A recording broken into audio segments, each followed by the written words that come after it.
Hey everyone, Nancy Davos here.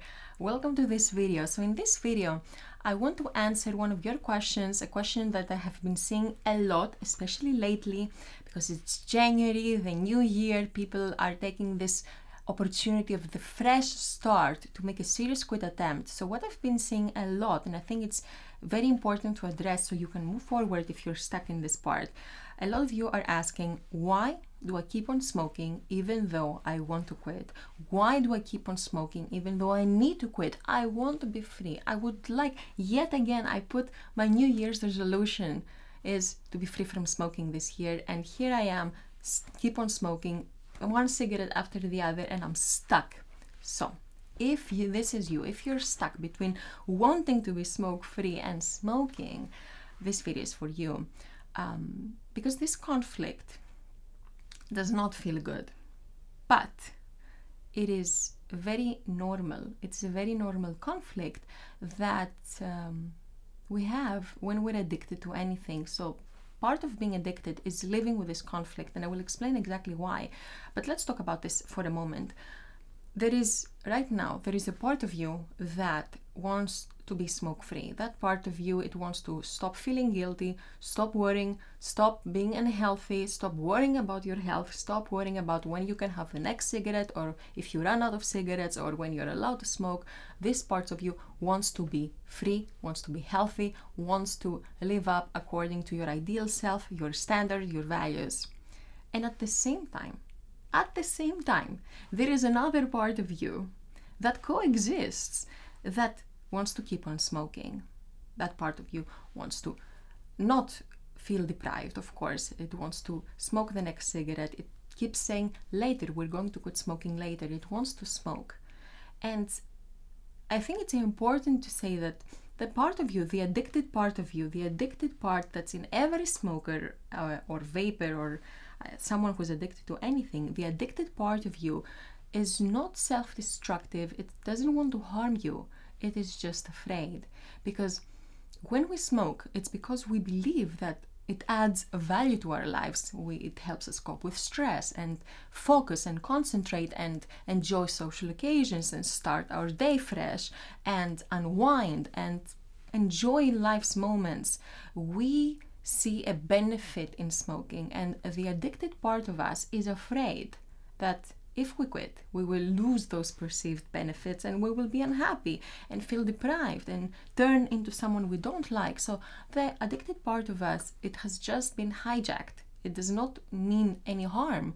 It just cannot think for itself. It does not know any better, and it lives in fear and routine. So you have this conflict.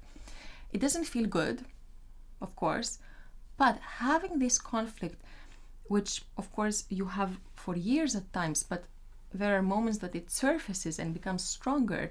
So this is the opportunity to actually quit smoking, because having this conflict is part of the quit smoking process.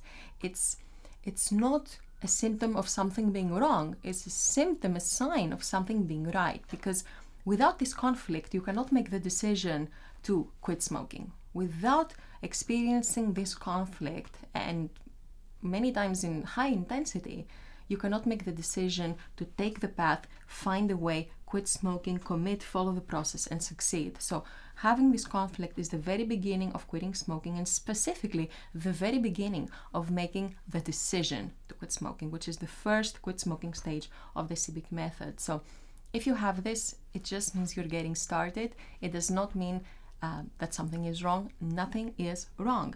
Let's talk about this conflict. Why? Where does it come from? Why do we have it? So having this conflict is a symptom, a sign of the mental addiction. When we're addicted to anything, there are two parts of us. There is the logical, higher self of us, the ideal self of us, that the confident, grounded, long-term thinking, the real part of us. And there is the addicted part of us. The real you, the addicted you. These are the parts. And every addiction has this two-part thing, but this also comes from a more fundamental way about how our mind works. What do I mean by that? Our mind already has two parts. There is, and these two parts have been named different things over the centuries, like conscious and subconscious, rider and the elephant, intellectual part and reptilian brain, and what I like to call them is the sage and the joker. So let's talk about our sage and our joker. Our joker acts on impulse. It lives on emotions, does not think ahead, does not think through. It seeks instant gratification at any cost because it does not understand or care about consequences. It thinks that someone else will clean up its mess. And the joker is the impulsive part of us. And there is the sage, that is the wise, grounded, confident part of us. It's the part of us that we all have inside that knows better, that takes care of us long term. And our mind has both these parts. So it's not about not having a joker or only having a sage. No. Our mind has both of those parts. It's part of the human experience. The problem is that when you allow the joker to run your life or run specific aspects of your life, then this changes the quality and direction of your life. So what matters is who is in control where it needs to be, who is on the driver's seat. And it's not about denying yourself having that impulse or spontaneity or all those things, but it's about which parts of your life are being run by the joker, and are they the parts that you want to have the joker in control, if any. So when it comes to smoking, the joker is in control, and of course you know that because you feel it.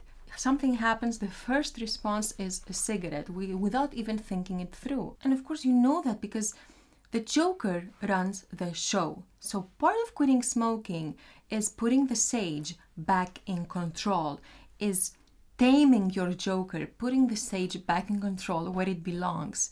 So how you do that? You do that, of course, by retraining the mind, reprogramming the mind, rewiring the mind, re-educating the mind to think and feel like a non-smoker, to stop seeing smoking as something that you need or something that adds value to your life, something that makes your life nice or has the power to ruin your life. Stop putting value in smoking because it has none.